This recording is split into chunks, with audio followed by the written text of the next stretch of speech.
In today's episode, we journey back in time to explore the diet of a medieval peasant.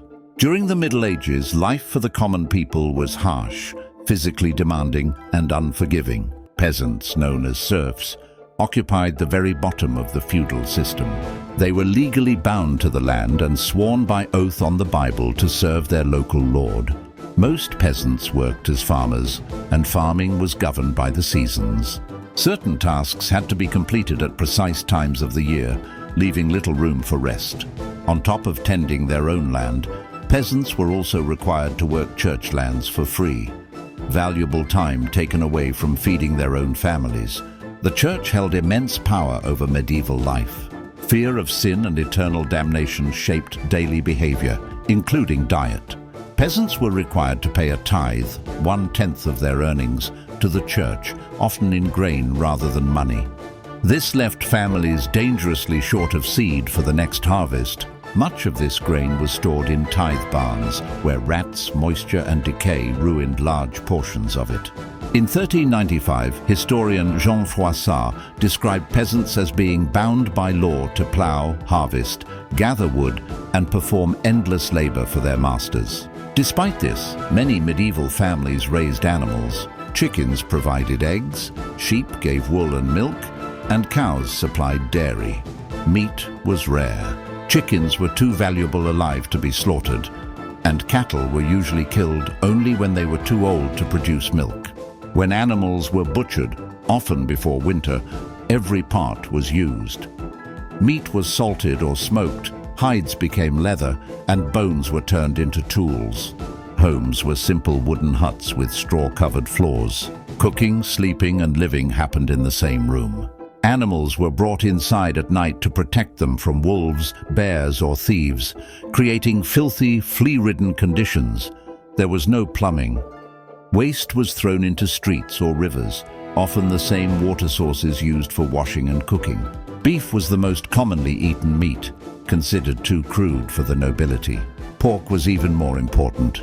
Pigs required little care, foraged easily, and every part of the animal was consumed. Meat, fat, blood, intestines, even trotters.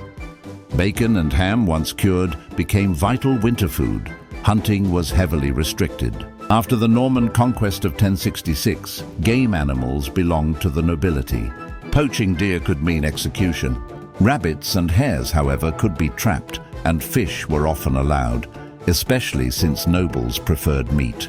Religion dictated when people could eat. By the 10th century, fasting was required 3 days a week. During Lent, lasting up to 46 days, peasants were forbidden from eating meat, eggs, or dairy. This meant weeks of bread, vegetables, and salted fish, often with just one meal a day. Bread was the foundation of the medieval diet. The darker the bread, the poorer the person. Rye, barley, and oats were common. In times of famine, grain was stretched with peas, beans, or even acorns. Bread also doubled as a plate, called a trencher, which soaked up gravy and was later eaten or given to the poor. Vegetables and herbs were essential. Cabbage, leeks, beans, onions, and roots were common, while herbs added flavor to otherwise bland food. Fruit was never eaten raw, as it was believed to cause illness. Instead, it was cooked, baked, or preserved in honey. The most common meal for rich and poor alike was pottage, a simple stew made from vegetables, herbs, and whatever meat could be spared. It simmered all day over the hearth, growing richer with each addition. Peasants drank ale daily, sometimes up to a gallon a day, not because water was unknown, but because ale provided calories, hydration, and morale. Even children drank small ale with low alcohol content. So despite popular belief, medieval peasants did not survive on slop alone. Through farming, fishing, and foraging, many accessed a surprisingly varied and nutritious diet. Yet food was never just sustenance for the medieval peasant. It was survival measured day by day, season by season. The rhythm of eating followed the agricultural calendar as closely as prayer followed the church bell. Spring brought hunger, known grimly as the lean months, when winter stores were gone and new crops had not yet ripened. It was during this time that peasants relied most heavily on thin pottages, wild greens, and whatever could be foraged from hedgerows and forests. Summer offered brief relief. Gardens flourished, milk was plentiful, and fresh herbs transformed otherwise plain meals. This was also the season of preservation. Peasants dried fruits, salted meat, brewed ale, and stored grains, not out of abundance but necessity. Every surplus moment was spent preparing for the long winter ahead. Autumn was the most important time of all. Harvest meant hope. A good yield could mean survival. A bad one could mean famine. Entire villages gathered to reap fields quickly before weather turned against them. Once the harvest was complete, animals were slaughtered and smokehouses filled with hanging joints of meat. For a short while, meals were heavier, richer, before scarcity returned. Despite constant hardship, medieval peasants possessed deep practical knowledge of food. They understood soil, weather, fermentation, and preservation through experience passed down generations. Their diet, though limited, was largely unprocessed and seasonal. Ironically, many modern assumptions about medieval malnutrition overlook this resilience. Health, however, remained fragile. Poor sanitation, parasites, and repeated famines took their toll. Life expectancy was low, not because peasants ate poorly, but because disease, injury, and childbirth were deadly risks. Still, those who survived childhood often developed strong constitutions shaped by physical labor and simple diets.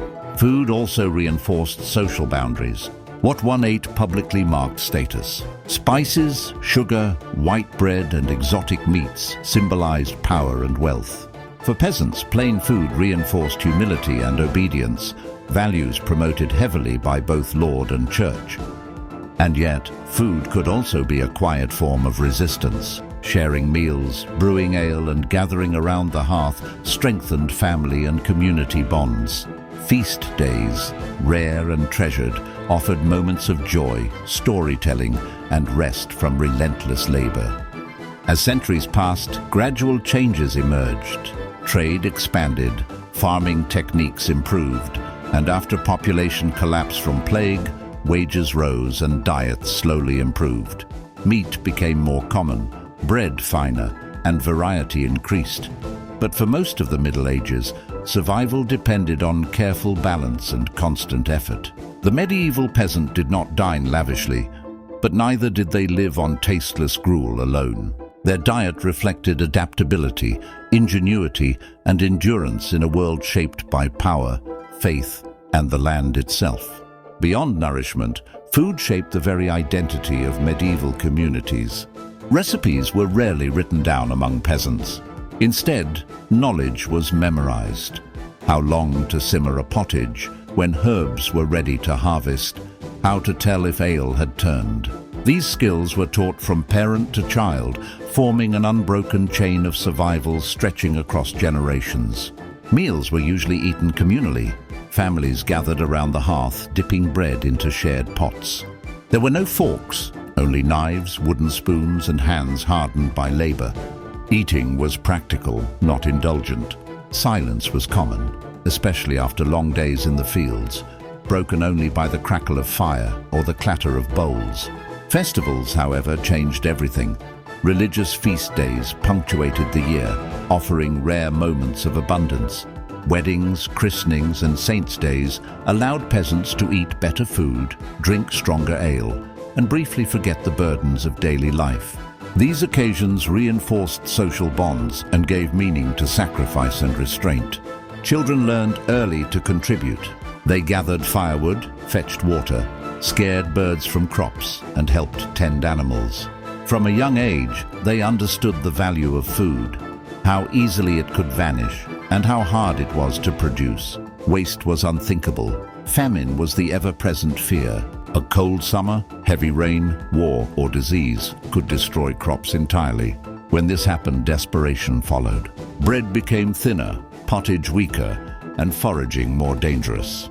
In the worst times, history records people eating seed grain, bark, and grass just to survive.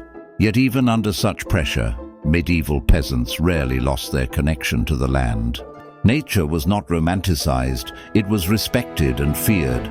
Every meal was a reminder of dependence on weather, soil, and fortune. As the late Middle Ages approached, subtle improvements emerged. New crops, better tools, and expanded trade slowly altered diets. But for centuries, the peasant table remained simple, honest, and hard-earned.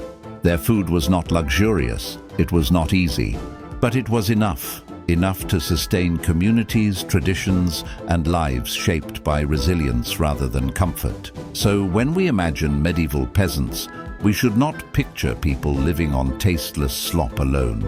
Instead, we should see a society surviving through knowledge, discipline, and quiet determination, one meal at a time. Thank you for joining us on this journey into the past. If you enjoyed this episode of Sleeping Legends, leave a comment below and share your thoughts. And don't forget to subscribe for more stories from history's forgotten lives.